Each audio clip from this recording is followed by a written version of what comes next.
प्रदेश की जनता को इस सवाल का इंतजार है। ये सवाल क्या है और इस सवाल का जवाब जनता ने क्या दिया और तमाम राजनेता इस पर क्या कहते हैं ये भी जानेंगे। तो सीधा अवधेश का रुख करेंगे। अवधेश, अगला सबसे बड़ा सवाल आज का क्या है? बिल्कुल रोहित जी, जैसा कि आपने कहा कि सबसे महत्वपूर्ण सवाल है ये, और सवाल ये है कि यूपी सरकार के कामकाज से जनता कितनी संतुष्ट है, कितने फीसदी संतुष्ट है। सबसे महत्वपूर्ण सवाल ये कि यूपी सरकार के कामकाज से लोग कितने संतुष्ट हैं। रोहित जी, तो बिल्कुल आइए जल्दी से इस सवाल का जवाब जान लेते हैं कि इस सवाल का आखिरकार जनता ने क्या जवाब दिया है। यह जानना बहुत रोचक है कि उत्तर प्रदेश सरकार के कामकाज से कितने फीसद लोग संतुष्ट हैं, क्या स्थिति बन रही है। जल्दी से इस आंकड़े पर नजर डालते हैं और आंकड़ा आपके सामने टेलीविजन स्क्रीन पर आंकड़ा आपके सामने मौजूद है। और आंकड़ा आप देखिए कि अगर बहुत संतुष्ट लोगों की बात की जाए 45.3% लोग, संतुष्ट की बात करें तो 19.9% लोग, और संतुष्ट नहीं 33.7% लोग, और कह नहीं सकते 1.1% लोग। यह सबसे बड़ा सवाल और इसका सबसे बड़ा जवाब। बहुत संतुष्ट असंतुष्ट के आंकड़े को जोड़ते तो 65% के पार यह आंकड़ा जाता हुआ दिख रहा है।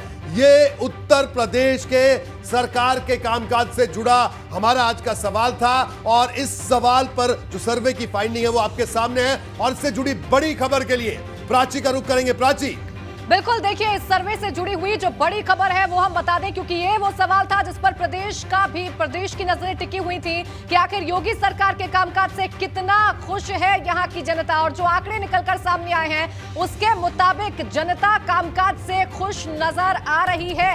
यूपी का मूड जो बता रहा है वो बता दें आपको, योगी सरकार के कामकाज पर यूपी का मूड यह है कि योगी सरकार के कामकाज से बहुत संतुष्ट लोग हैं 45.3%, जबकि संतुष्ट की अगर बात कर ले तो वो है 19.9%। और अगर इन दोनों को जोड़ दिया जाए तो देखिए 65% लोग हैं जो काम से संतुष्ट नजर आ रहे हैं। रोहित जी, बिल्कुल प्राची, तो ये बड़ी बातें इस सवाल से जुड़ी हुई और तमाम खास मेहमान और इस चर्चा की शुरुआत राजीव राय साहब आपसे करूंगा। क्या कहना है?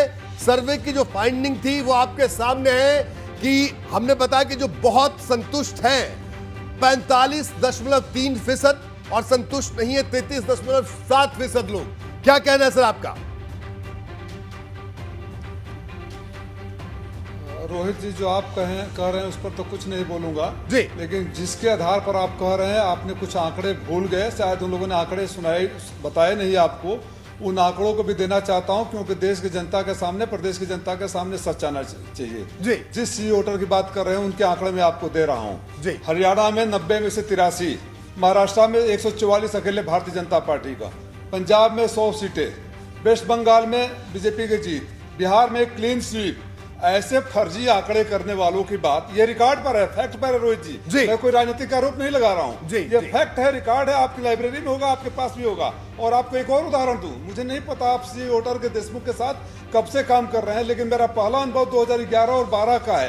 ओपिनियन पोल से शुरू किए और रजत शर्मा के शो में जिस दिन काउंटिंग हो रहा था उस दिन पर भी वो आदमी मुझसे लड़ने के लिए तैयार था कि बीजेपी की जीत। ठीक है, यानी जब हमारे राजीव राय साहब आप ये कह सकते हैं कि आप इस आंकड़े से सहमत नहीं हैं। उत्तर प्रदेश की जनता के ऐसे फर्जी आंकड़े वालों से एकदम दूर रहे। ये माहौल बनाने की कोशिश करते हैं भारतीय जनता पार्टी के पक्ष में और लास्ट तक जाते जाते एक्सपोज हो जाते हैं। जैसे बंगाल में एक्सपोज हो गए, बिहार में एक्सपोज हो गए, महाराष्ट्र में एक्सपोज हो गए, पंजाब में एक्सपोज हो गए, उत्तर प्रदेश में भी एक्सपोज होंगे। ये भाड़े के लोग हैं, ये फर्जी आंकड़े बताते हैं। ठीक है राजीव राय साहब, आपने पूरी तरह से अपनी बात रखी, हमने पूरा वक्त दिया, आपने पूरी राय रखी और आपने कहा कि आप एक तरह से लब्बो-लुआब आपकी बात का यह है कि आप इससे सहमत नहीं है। अब हम एमएच खान साहब का रुख करेंगे, बीएसपी के राष्ट्रीय प्रवक्ता है, नेता है। खान साहब, क्या कहना है आपका? जो आंकड़े सामने आए इस पर क्या कहना है आपका? आपकी पहली प्रतिक्रिया। मैं तो समझ नहीं पा रहा हूं कि किस तरह से तारीफ हो रही है योगी सरकार की। पेट्रोल का दाम कितना आगे बढ़ गया, डीजल का दाम कहां पहुंच गया, महंगाई चरम सीमा पर है और लोगों को इसमें कोरोना काल में एक घर में 8-8 लोग मर गए, दवा नहीं मिली, इंजेक्शन नहीं मिला और न बेड मिला, न अस्पताल मिला। उसके बाद आज कल से देखिए गैस के दाम फिर बढ़ा दिए गए, जो सामान्य लोगों के घर में होता है। उसके बाद भी आप बता रहे हैं कि ये योगी जी के काम संतुष्ट है। मेरे समझ से तो बाहर है, ये तो फर्जी लग रहा है मुझे। कोई मतलब नहीं इसका है। जनता के बीच में आप गए ही नहीं, आप तो उनके पास गए हैं जो भारतीय जनता पार्टी के कार्यकर्ता हैं। ये झूठा सर्वे है, इस सर्वे को मैं नहीं मानता।